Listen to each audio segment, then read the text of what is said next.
Hi there, everybody. My name is Mike LaPlante, and I'm the average wine enthusiast. I thought I'd come to you today with a little short segment. Came home from work, found a box of wine in my living room, so I thought, hey, this is a good time to remind folks that this is probably one of the best ways that you can get yourself a good value for wine to come into your house. I got this case of wine from the Deep Roots Winery, which if you watch the episode where I talked about the Deep Roots Winery, they last year won the Lieutenant Governor's Award for best red wine coming out of British Columbia for their 2017 Syrah. So just in case you're confused or you don't understand the concept of vintage, I'll go through it again. I think it's a good educational thing to know about wine. The year that you see on the bottle of wine is the year that those grapes were picked, the harvesting year of the grapes. And usually what happens is they'll throw those grapes into some kind of crusher or some other device that separates much of the plant product from the grape itself. But they still keep stems, and obviously there's seeds and grapes, and the skins and everything is kept in there. And then they throw some yeast in there, and they put it in a tank, a fermentation tank of some sort. Oftentimes it's made of concrete. And they'll keep it in that fermentation tank, depending on what kind of variety it is, for a period of time. They poke it every once in a while because gas builds up in there, and it's called punching. And that'll take place for up to 2 months. And then they will then press that must and get all the juice out of that. And there'll be a specific amount of alcohol that is in that juice. And then they age it. If it's red wine, it's going into some barrels usually. And if it's white wine, it usually goes into some kind of stainless steel vat of some sort. It'll sit there for some period of time. If it's white wine, it'll get bottled probably within 6 months. And if it's red wine, well, then it'll be at least 6 months sitting in those oak barrels, oftentimes 12 months and sometimes 18 months and sometimes even a little bit longer. But they try not to make that transition from the barrel into the bottle too close to the harvest time, because then, the wineries are busy. So they try to get it done before the harvest of the year that they're bottling that wine in. So obviously that can be 2 years later. So in the case of the Deep Roots 2017, it was released in 2019 because that's when they bottled it and it was ready to go. So that would be, the 2017 is actually new wine in the bottle. And you want to let that wine age a little bit in the bottle. You want to let it sit there and do its thing. So the 2017, of course, won like I said, the Lieutenant Governor's Award for Best Red coming out of BC. And a lot of folks would agree with me that some of the best wine coming out of Canada comes from British Columbia. Having said that, there's the place here in southern Essex County, Moosedry, where they grow their grapes in clay as well.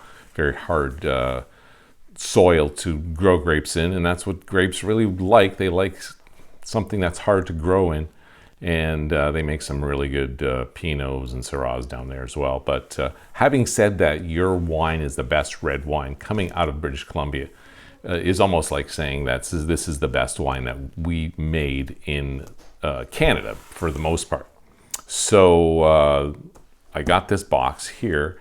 And I, of course, again, ordered the Syrah, but of course this is now the 2018 release of the Deep Roots Syrah. So I got 8 bottles of that. I think they're $28. And like I said, shipped free to Ontario. Can't go wrong. And I also got 2 bottles of their rosé. I'm a huge rosé fan. I drink lots of rosé. Mostly French rosé, sometimes some New Zealand rosé as well, because they oftentimes make their rosé with Shiraz or Syrah, same grape, and that's one of my favorite sources of rosé. You can make rosé with any red grape that you want to, depending on how you're making it. because there's two ways to make it. Check out the Rosé Show on my YouTube channel. But yeah, like right now, I'm drinking some rosé. I drink rosé often, very often. It's light and it's easy to drink, and it's very refreshing. This rosé I'm drinking right now, of course, is French rosé. It's Lavage. It's very good. And the thing about French rosé, especially the stuff that comes from southern France, is made with either Grenache or Syrah or a mixture of those two. So I'm very curious as to how Deep Roots makes their rosé. I think I may email them and ask them. I thought I'd be able to find that information out on the back of the bottle, but that's not the case at all. So I bought 2 bottles of rosé, 8 bottles of Syrah, and I also picked up a bottle of their Reserve Chardonnay, which I'm just curious to try something different of theirs out. And in that same vein, I also bought some of their Gamay, which grows well in Canada, I find. There is a history of Gamay that I read about as far as where it came from and where it got kicked out of, as it were, in France. There's a story there too, and I love a good wine story, that's for sure. So, and another thing to note is, since I just did the Cork show, the best wine coming out of Canada in 2019 uses a screw top. All these are screw tops. So that says something.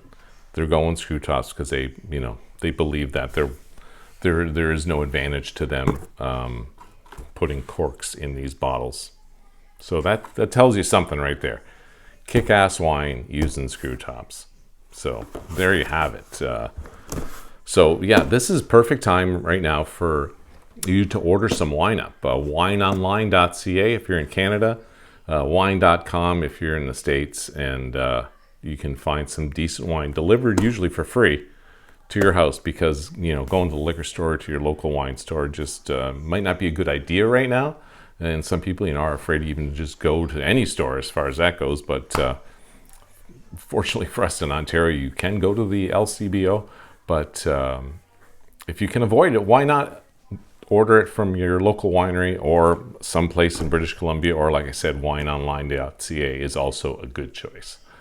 So I just thought I'd throw this little segment out there. Hope you guys are keeping safe and healthy. I'll see you on the next episode of The Average Wine Enthusiast. Until next time, my name is Mike LaPlante, and I am the Average Wine Enthusiast. Salute!